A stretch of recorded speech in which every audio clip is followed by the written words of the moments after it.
Fala pessoal, tudo bem? Gabriel aqui do Saber Investir Bem, e no vídeo de hoje eu vou estar falando sobre uma empresa que é a WEG, uma empresa que todo mundo conhece, tem até as famosas falas que WEG é WEG, uma das queridinhas da bolsa.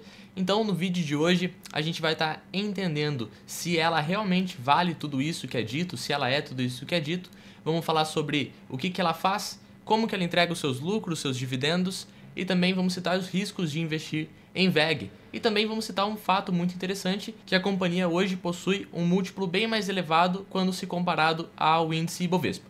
E só lembrando, pessoal, que esse vídeo aqui não é uma recomendação de investimento, sempre consulte os dados para tomar suas próprias decisões e o conteúdo tem um caráter exclusivamente educativo e informativo. Então bora pro vídeo. Entrando no site da companhia, a primeira coisa que a gente pode observar é a data de fundação da WEG. Então a WEG já tem dezenas de anos de história, foi fundada em 1961, hoje ainda é controlada por uma família como grupo controlador e ela atua em alguns segmentos principais, como por exemplo, equipamentos eletroeletrônicos industriais, geração, transmissão e distribuição de energia, e nós também temos, por exemplo, motores comerciais e appliance, tintas e vernizes, e aqui você pode estar acompanhando o vídeo de cada um desses segmentos para você entender melhor o que a WEG opera. Eu acho isso aqui muito importante, principalmente para quem tem a vontade de investir em uma companhia. Você precisa estar entendendo o negócio que a companhia está metido, para você saber como que os resultados podem se comportar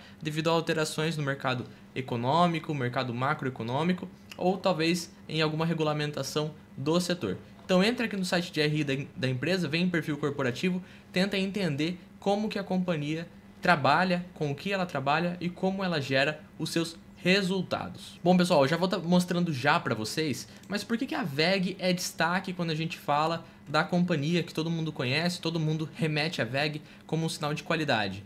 É porque o crescimento da WEG tem sido bem consistente há várias décadas, a gente vai ver um pouquinho isso ali quando a gente for falar dos resultados, do crescimento deles. A companhia hoje possui um baixo nível de endividamento, ou seja, uma baixa alavancagem. Isso é bem interessante, o pessoal gosta bastante, até porque a empresa não precisa então ficar despendendo recursos com pagamento de juros das suas operações, e ela pode simplesmente aí otimizar melhor o seu ganho de capital. A WEG também tem uma certa cultura de inovação e eficiência, a gente vai ver que a companhia investe bastante e tem bastante CAPEX para sempre inovar. Tem até alguns pontos interessantes que eu vou estar abrindo aqui para vocês. E também um ponto muito legal que o pessoal gosta de olhar é a rentabilidade da companhia sobre o seu patrimônio líquido, ou o famoso ROI. A WEG tem hoje um ROI acima de 20%, bem acima na verdade, e a gente vai entender então essa estrutura de capital. Pessoal, o primeiro ponto que eu citei foi o crescimento consistente da WEG há várias décadas. E aqui no próprio site de RI da empresa nós podemos observar o crescimento da sua receita líquida e também a sua composição desde 1996, terminando em 2024, tá bom? A companhia já anunciou seus resultados do segundo trimestre de 2025, mas eu vou falar deles só mais pra frente. Então, olha só, a companhia em 96 saiu de uma receita líquida de 300 milhões de reais, 370 milhões de reais, para 2010 com 4,4 bilhões de reais, e atualmente a companhia atingiu 38 bilhões de reais de receita líquida. E olha só que bem interessante, 43% dessa receita vem de produtos fabricados e vendidos dentro do Brasil, já 22% vem de produtos fabricados no Brasil e exportados, e 35% vem de produtos que foram fabricados e vendidos no exterior. Isso dá uma estrutura bem interessante para a receita da companhia, até porque cada lugar aqui vai aplicar, por exemplo, uma tarifa diferente, um custo diferente, tem uma estrutura fiscal diferente. Então a companhia tem uma estrutura bem interessante, bem diversificada da sua receita operacional líquida. Atualmente, 57% da sua receita vem do mercado externo e 43% vem do mercado interno. Os produtos mais relevantes, os setores mais relevantes de atuação para a receita da WEG é a parte de EEI, que seria os equipamentos eletroeletrônicos industriais, e também a parte de geração, transmissão e distribuição de energia. No caso, aqui 47% vem da parte de equipamentos eletroeletrônicos industriais e 41% vem da parte de geração, transmissão e distribuição de energia. E aqui é bem interessante que cada mercado age de um jeito.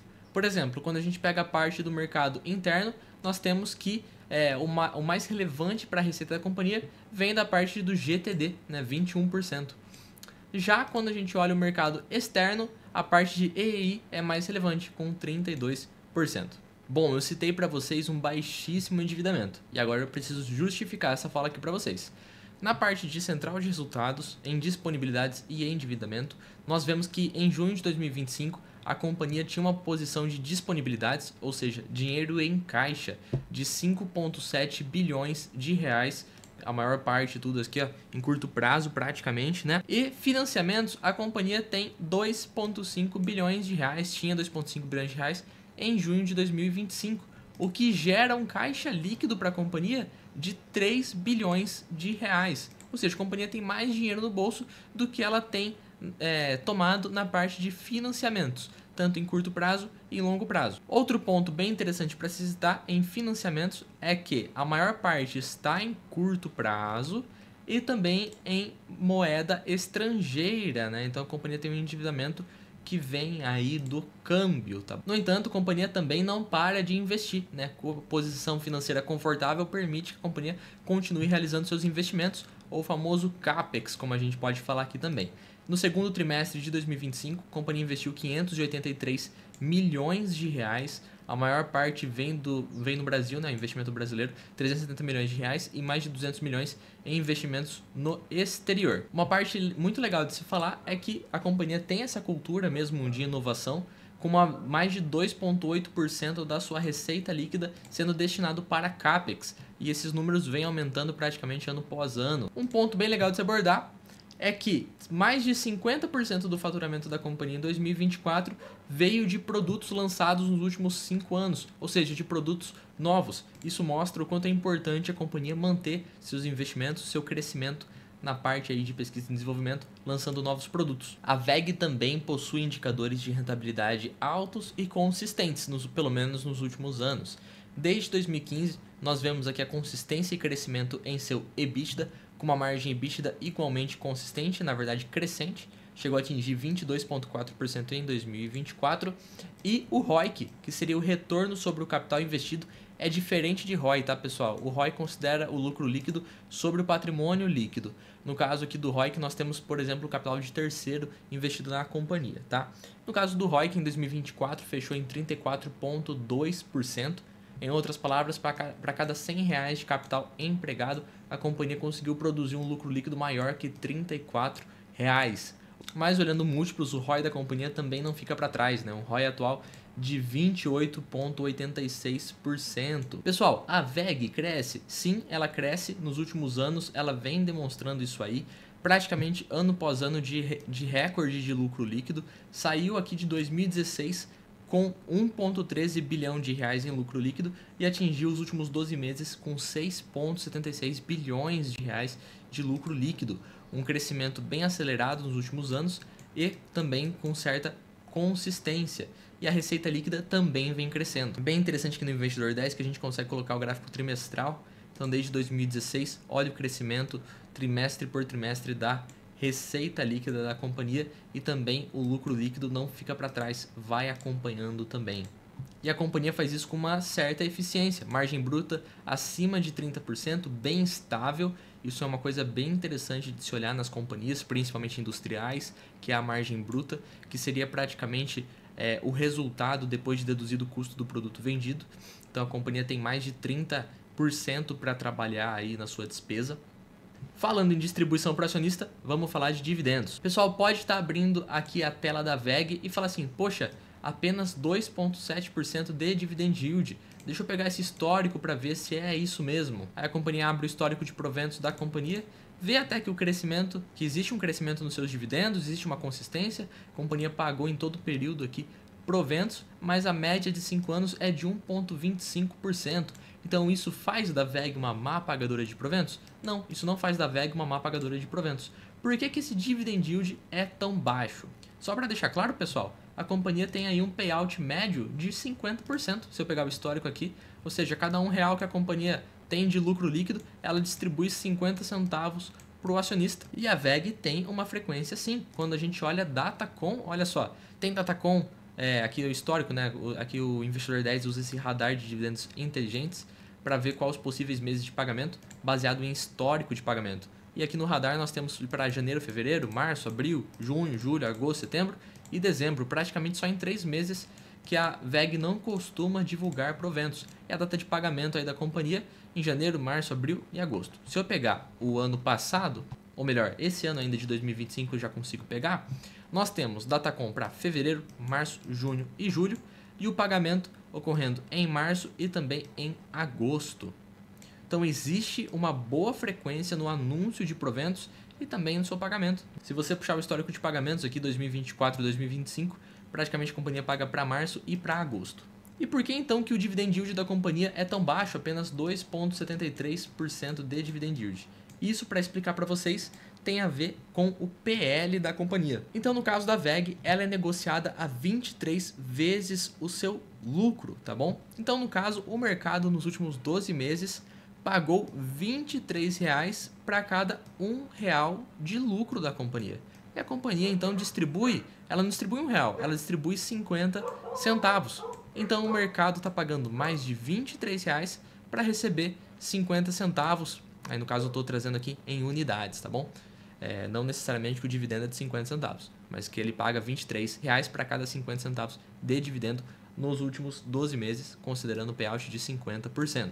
E por conta disso, então, que o dividend yield da companhia é tão baixo, porque a fórmula de dividend yield, certo? Então, o dividend yield é igual ao dividendo pago dos últimos 12 meses dividido pelo preço atual. Se o preço da companhia é elevado, no caso o PL que a gente pode olhar, por exemplo, nós temos um dividend yield mais baixo. Se acontecesse, por exemplo, uma queda brusca no valor de mercado da companhia, no preço da ação, nós poderíamos ver um dividend yield mais elevado. Por isso que muita gente cita para se concentrar no dividendo recebido. No entanto, para empresas que têm múltiplos mais elevados, para você ter um volume bom de dividendo recebido, você precisa estar alocando mais recursos para comprar mais ações para ter um bom volume, tá bom? Então esses são pontos que você tem que levar em consideração caso você ache interessante investir em WEG. Bom, pessoal, existe risco em investir numa companhia como a WEG? Claro que existe, né? A gente não pode nunca falar que não existe risco. Até na renda fixa tem risco, na poupança tem risco. Então existe risco sim. Por exemplo, a concorrência do setor é um risco que existe. O câmbio é um risco que existe. No caso aí, a gente viu que boa parte da dívida da companhia é em câmbio. E também, lógico, uma boa parte da receita também é em câmbio. E um ponto é que o crescimento que ela vem apresentando nos últimos 5 anos, por exemplo, com um crescimento ao ano mais ou menos das suas receitas em 18%, e o lucro vem crescendo em 23% ao ano nos últimos 5 anos, é um crescimento acelerado que a gente pode considerar, certo? Então o lucro praticamente mais que dobrou. E é por conta de um fator como esse que nós temos um PL mais elevado. Se a companhia demonstra uma consistência de crescimento no seu resultado, o mercado acaba aceitando pagar múltiplos mais elevados, porque a expectativa do mercado é que a companhia continue reportando um crescimento acelerado dos seus resultados. E aí isso implica em mais um risco, que seria o risco de mercado da companhia. Ou seja, se o mercado espera que ela continue anunciando um bom resultado, um crescimento, qualquer decepção gerada pode gerar uma correção no preço sobre lucro da companhia. Ou seja, ela pode até reportar um lucro igual ou um lucro levemente maior ou menor e o preço acabar sofrendo mais para fazer esse ajuste na visão do mercado. Olha só que interessante, você pode ver esse gráfico aqui lá no Coifin, quando você pega o EPS, que seria o lucro por ação, e compara com o valor de mercado, coloca na mesma aqui tabelinha para você fazer essa comparação. É basicamente um PL isso aqui, tá? Mas tem uma visibilidade muito mais interessante. Olha só, lembra que o lucro da WEG é consistente? A gente realmente viu isso no Investidor 10? Ele foi consistente nos últimos anos e foi crescente, certo? Aqui a gente vê lucros trimestrais, né? Por trimestre, e ele faz aí o acúmulo dos últimos 12 meses. Então a gente vê um lucro crescendo praticamente em linha, com algumas distorçõezinhas, né? Uma oscilação que é natural dos negócios, mas nada grave, nada que, por exemplo, o lucro em um ano foi assim, no outro ano caiu tudo de volta. A WEG não apresentou isso nos últimos 10 anos que eu estou puxando aqui para vocês. Mas olha o valor de mercado. De 2020 para 2021, a companhia deu um salto no seu valor de mercado. Já de 2021 para metade de 2022, olha como o valor de mercado da companhia caiu. E aí você fala para mim, o lucro caiu nesse período? Muito pelo contrário, né? O lucro cresceu nesse período. Só que aí é o que a gente está citando. Empresas com múltiplos mais elevados, caso não se comporte da maneira que o mercado espera, pode sofrer mais no seu valor de mercado, tá? Então o lucro continua crescendo e atualmente a companhia apresentou um lucro maior, mas mesmo assim o valor de mercado da companhia caiu da casa de 245 mais ou menos bilhões de reais para os 150 bilhões de reais atuais. E esse valor de mercado é menor do que os níveis lá de 2021. Mesmo que lá em 2021, vou pegar esse ponto aqui, ó. Aqui nós temos 150 bilhões de reais. Deixa eu ver aqui em que período fica semelhante esse valor de mercado aqui em 2021. Para cá, ó. Março de 2021 aqui, mais ou menos, fica um valor de mercado similar, certo? Quanto que a companhia lucrava por ação naquele período? Vamos puxar aqui para baixo? Mais ou menos 65 centavos por ação. Então, com o mesmo valor de mercado desse período aqui, e entregando naquela época 65 centavos por ação, hoje a companhia tem o mesmo valor de mercado e entregou nos últimos 12 meses R$ 1,50 por ação. Então o lucro da companhia expandiu, mas hoje se você tivesse comprado VEG nesse período aqui de 2021, você teria o mesmo recurso investido caso tivesse sacado todos os dividendos, tá? Tô considerando o valor de mercado aqui. Você teria praticamente o mesmo valor investido, mesmo que os lucros da companhia tivessem crescido, tá? Então isso é um ponto muito interessante de se observar nesse tipo de indicador. O lucro pode crescer e o valor de mercado pode não acompanhar ou até mesmo cair, que a gente viu aqui. Então, quem comprou, por exemplo, na euforia aqui de 2021, viu o seu valor de mercado desvalorizar, só que mesmo assim, nesse período, o lucro estava crescendo. Então, é muito importante para o investidor entender o que a companhia gera de resultado. O investidor tem que entender o lucro líquido, tem que entender o crescimento das suas operações. Se ficar viciado em valor de mercado, você pode ter um susto aqui, ou se for comprar, porque todo mundo está comprando, tá? Sem juízo de valor, se foi uma boa compra aqui ou se não foi, até porque, por exemplo, se o cara que comprou aqui e vendeu aqui de 2024 para 2025, ele aí teve uma valorização do seu valor de mercado. Sem juízo de valor sobre isso, o que eu quero ensinar para vocês é que temos que estudar a companhia a ponto de entender se está ocorrendo um crescimento no lucro líquido e tentar formular para nós mesmos uma coisa que é chamado de valor intrínseco, né? Vou colocar aqui VI, valor intrínseco. Nós precisamos entender o valor da companhia, entender, por exemplo, também uma outra coisa chamada preço justo e definir isso, né? Cada um, não existe um número certo para isso, para uma empresa, tá? Mas cada um vai fazer o seu estudo e vai entender de uma forma, mas isso é importante para a gente entender que preço a gente aceita pagar por uma companhia. Será que você aceita pagar esse preço atual? Será que você aceita pagar menos? Ou você vai esperar cair mais? Então, um investidor pode olhar, por exemplo, a VEG a R$ 36,00 no valor atual, mesmo com essa distorção de lucro líquido e valor de mercado, e achar caro. E o outro investidor vai fazer uma análise contrária. Ele vai achar que VEG está barato. Então, não tem como definir isso como uma regra geral. Você precisa estudar a companhia e entender o quanto você está disposto a pagar na companhia. Mesmo com esse crescimento na base de lucro líquido, o investidor que comprou há 2 anos atrás a companhia viu uma perca de rentabilidade, certo? No caso, considerando a inflação, uma queda de 16%. O cara que comprou há 1 ano atrás viu a VEG crescer suas operações, mas teve uma perca de 23% em termos reais. Em 3 meses, 27%. Em um mês, 13%. Então você precisa estudar o que você entende como preço justo, certo? Defina um preço teto. Então tem vários pontos aqui, tem vários números e valores para se definir, né? Que o investidor tem que fazer isso de forma individual. Bom, pessoal, esse foi o vídeo de hoje. Espero que vocês tenham gostado. Espero que tenha sido divertido aí para vocês. Deixe seu like, se inscreve no canal. Até a próxima e tchau.